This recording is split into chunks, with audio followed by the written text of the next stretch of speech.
तुम ने महवर तब्दील कर दिया, मरकज बदल दिया। जहां तुम्हें जाने का हुक्म था मेरे रब ने कुरान में फरमाया, वहां छोड़कर हर जगह घूम रहे हो। बखुदा खुदा का यही है दर, नहीं और कोई मुफर मकर जो वहां से हो यही आके हो, जो यहाँ नहीं तो वहां नहीं। आला हजरत ने कहा अल्लाह का अगर दरवाजा है तो ये अल्लाह के घर का दरवाजा कोई है तो रसूलुल्लाह का दरबार। आओ, एक नौजवान कर्जों में परेशान था, एक मिसाल दे करके जा रहा हूं, कर्जों में परेशान था और जितने लोगों से उसने कर्जा लिया तो सबने केस कर दिया काजी साहब के पास। काजी साहब ने उसको बुलाया, कहा क्यों नहीं देता कर्जा? कहा परेशान, इतना परेशान हूं कि बीवी बच्चों को पालना मुश्किल हो गया, कर्जा कहां से दूंगा?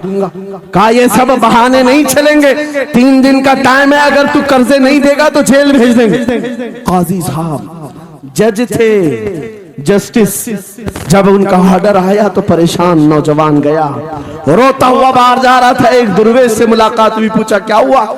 इसने गम की बिपता सुनाई, मैं तो 3 दिन के बाद जेल जाने वाला हूं।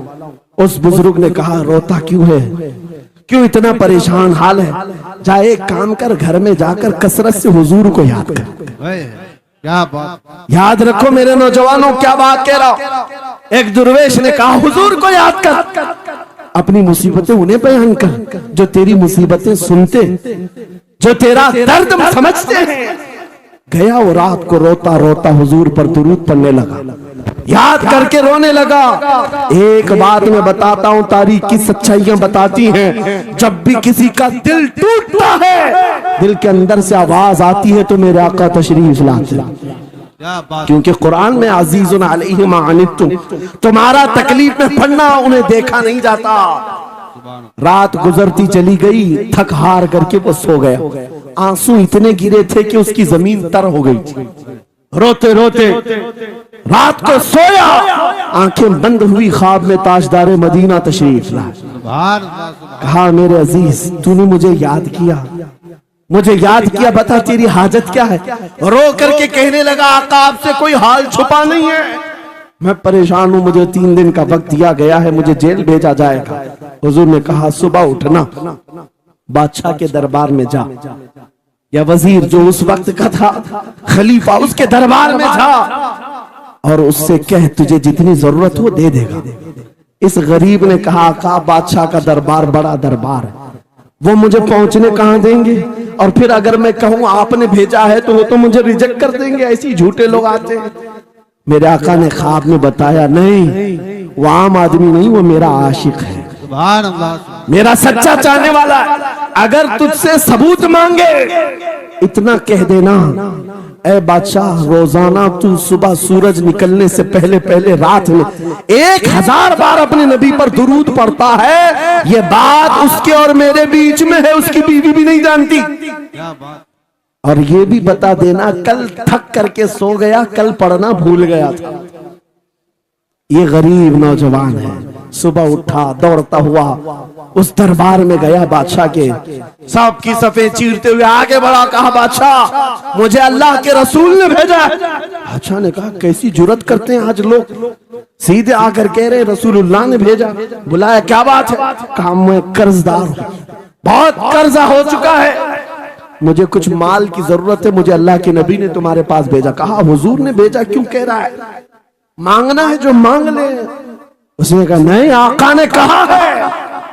बादशाह ने कहा फिर भी तू कह रहा है? कहा हाँ ये भी बताकर भेजा, रोजाना रात को तन्हाई में तुम 1000 बार दुरूद पढ़ते हो, और कल थक करके सो गए थे, कल पढ़ना भूल गए थे। इतना सुना बादशाह अपनी कुर्सी से उछल कर आ गया, कहा ये तो राज है, मेरी बीवी भी नहीं जानती, अगर तुझे खबर है तो फिर आज तो मेरी मेराज का दिन है, इसलिए कि अब तक जो पढ़ता था अब यकीन हो गया वो सुनते भी थे, वो सुनते भी थे, वो सुनते भी थे।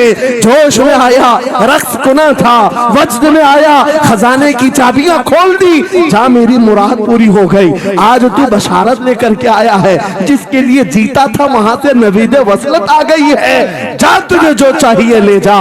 वो नौजवान गरीब आदमी था, तंगदस्त मुफलिस जरूर था, लालची अय्याश नहीं था, जरूरत भर का माल लिया और चलता बना। सीधे अदालत में आया, काजी साहब से कहा बुलाओ जितने कर्ज खा थे, सबका कर्जा एक ही दिन में चुका दूंगा। आज पैसा लेकर के आया हूँ। सब आ गए थे, अदालत में बैठे हैं। काजी साहब कुर्सी पर आए, जब ये पूरे सीना थान कर खड़ा है, माल है आज देना है, जिल्लत नहीं होगी। काजी साहब की आवाज आती है, गरजदार आवाज, ऐ नौजवान बैठ जा अपनी जगह पर। ये सहम गया, आज कौन सा ऑर्डर आने वाला है। काजी साहब ने फैसला बदल दिया, कहा तू अपना कर्जा नहीं अदा करेगा, तुझ पर जितना कर्जा है मैं अपनी जेब से अदा करूं। क्या बात है, बहुत। ये क्या बात हुई, ये क्या बात हुई। कहा यही बात तो आप 3 दिन पहले भी कर सकते थे, जब आप धमकी दे रहे थे जेल की। कहा काजी साहब आज फैसला क्यों बदल गया।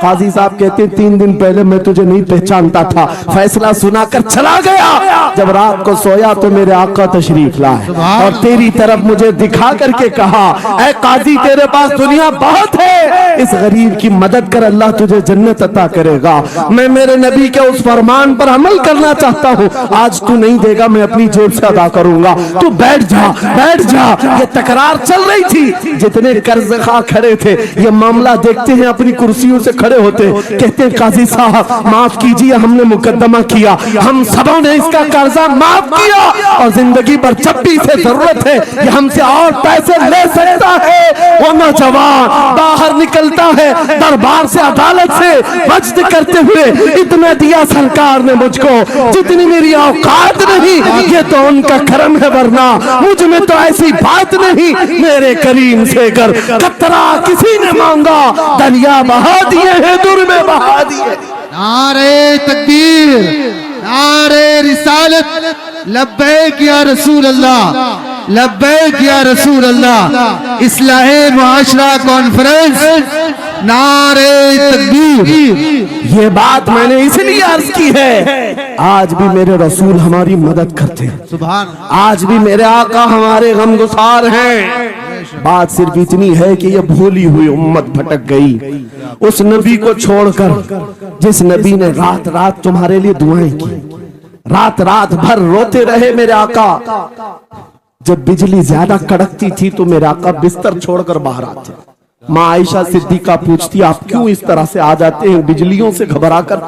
हुजूर फरमाते हैं मुझे अंदेशा होता है कहीं ये बिजलियां मेरी उम्मत पर अजाब न बन जाए, जैसे पिछली उम्मतों पर अजाब आता था, पहले अबर आता था फिर पत्थर बरस पड़ते। मैं इस बात का खौफ लेकर आता हूँ, रब की बारगाह में इस्तिग़फार करता हूँ, उसे मनाता हूँ। जब बादल छट जाते हैं तो मैं घर आता हूँ। वो रसूल जिसके बारे में आला हज़रत ने सच कहा था, जो न भूला हम गरीबों को रजा, याद उसकी अपनी आदत कीजिए। ऐ नौजवानों आज तुम कहां किस चक्कर में पड़े हो, जरा याद करना। रात के वक्त तुमने चैटिंग में पूरे पूरे 6 घंटे 8 घंटे 10 घंटे बर्बाद किए, लेकिन क्या उसमें 1 मिनट भी ऐसा आया कि मेरे नबी को ठंडे दिल से याद किया, हुजूर को सलाम पेश किया हो, आका की बारगाह में दिल तड़प करके कहा हो, आका जुदाई से दिल बेचैन है, आपकी तड़प में रोता हूं। कभी तो ऐसा वक्त आया जो रसूल ये फरमाते हैं तुम्हारे तलवों में कांटा भी चुभ जाए तो दर्द मुझे भी होता है।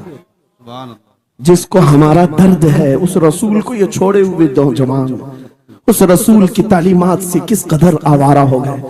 क्या मुझे दिल पर हाथ रख करके बताओ ऐ सच्चे नौजवान, नशा तुम्हें ज़ेब देता है? क्या शराब की बोतलें तुम्हारे हाथ में अच्छी लगती हैं? क्या ताश के पत्तों के और जुए के अड्डों पर तुम्हारी जिंदगी हो सकती है? तुम्हें अल्लाह ने खैर उम्मत का लक़ब दिया, कुरान में तुम्हारे लिए फरमाया हुआ सम्माकुमुल मुस्लिमीन, उस रब ने तुम्हारा नाम मुसलमान रखा। आज तुमने अपनी वैल्यू को, अपनी हैसियत को कहां गिरा दिया? ऐरा गैरा नत्थू खेरा आज हम पर भौंकने लग गया। शेर जब अपनी शेरी छोड़ देता है तो कुत्ते भी भौंकने लगते हैं। आज ये हालात इसीलिए है, जिसको देखो वो हमें टारगेट करता है। ये दज्जाली मीडिया पर बैठ करके भौंकने वाले सारे कुत्तों का टारगेट हम ही हैं।